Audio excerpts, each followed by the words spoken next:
किसी के पास कोई काम की बात बची है? प्लीज मुझे कुछ कहना है। हमारे देश में हर किसी को हक है कि वो अपनी राय व्यक्त कर सकता है, क्या उसका कहा औरों को पसंद हो या ना हो। इसी वजह से मैं यहाँ पर आया और मुझे भी ये हक चाहिए कि मैं किसी और से रजामंद हो या ना हो। कोई और देश होता तो शायद मुझे ये कहने में भी डर लगता। जो भी हमने अदालत में ट्रायल के समय सुना था उससे तो वो लड़का गुनहगार ही लग रहा था, लेकिन अगर हम थोड़ी देर बाद इस बात पर बहुत फरमाएं। हाँ क्यों नहीं, अब तुम भी शुरू हो जाओ। क्यों? मैं आप लोगों से एक सवाल करना चाहता हूँ। हम लोगों ने ये तो मान लिया है कि लड़के ने अपने बाप का कत्ल किया है, उसने अपने पिता के सीने में छुरी भोंकी है और वो वहां से फरार हो गए। खून हुआ था 12-10 पर और ये लड़का पुलिस की गिरफ्त में कब आया? ये लड़का रात को 3 बजे वापस अपने घर आया और वहां पर किसी 2 हवलदार ने उसे पकड़ लिया। मेरा सवाल ये है कि क्या वाकई में उस लड़के ने अपने बाप का कत्ल किया? और अगर किया तो 3 घंटे बाद वो वापस उस जगह क्या करने आया? क्या उसे पकड़े जाने का डर नहीं था?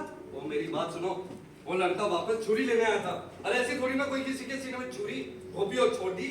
पुलिस के मिलने से पहले वो उसे ढूंढ लेना चाहता। अगर उसको मालूम था कि लोग उसकी छुरी को पहचान जाएंगे तो वो वहां छोड़कर ही क्यों भागी? वेल, हम अंदाजा लगा सकते कि अपने पिता की हत्या करने के डर से हर बड़ाहट में वो वह छुरी भूल आया। जब वो शांत हुआ तो उसे ध्यान आया कि सच में वो छुरी घर पे भूल आया। ऐसा कारण आपके अंदर हो सकता है, लेकिन उस लड़के के मन में इतनी शांति थी कि वो लड़का छुरी से अपने उंगलियों के फिंगरप्रिंट्स मिटा पाया, लेकिन छुरी ले जाना ही भूल गया। कमाल की बात है, क्यों?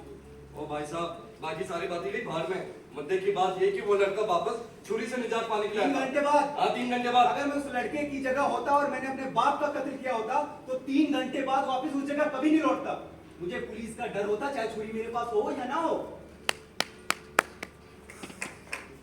ब्रिलियंट। अभी आपने यहाँ गिल्टी का बोल दिया, आखिर आप हैं किस?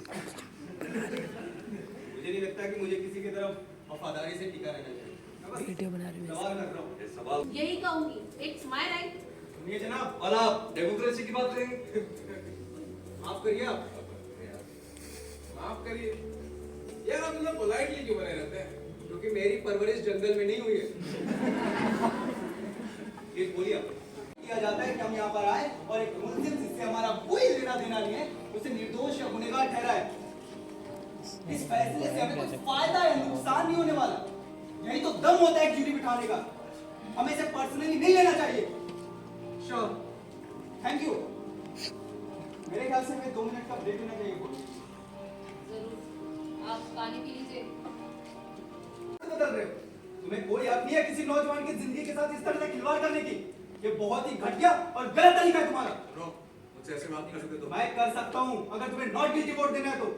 अगर तुम्हें उसके बेकसूर होने पर विश्वास है तो ही दो, और अगर तुम्हें लगता है कि वो गुनहगार है तो गिल्टी वोट दो। यानी तुम में दम नहीं वो करने का जो तुम सही सोचते। बात बोलिए साहब। गुनहगार या बेकसूर? कहा ना, not guilty। क्यों? तुम्हें बताने की जरूरत नहीं है। तुम्हें बता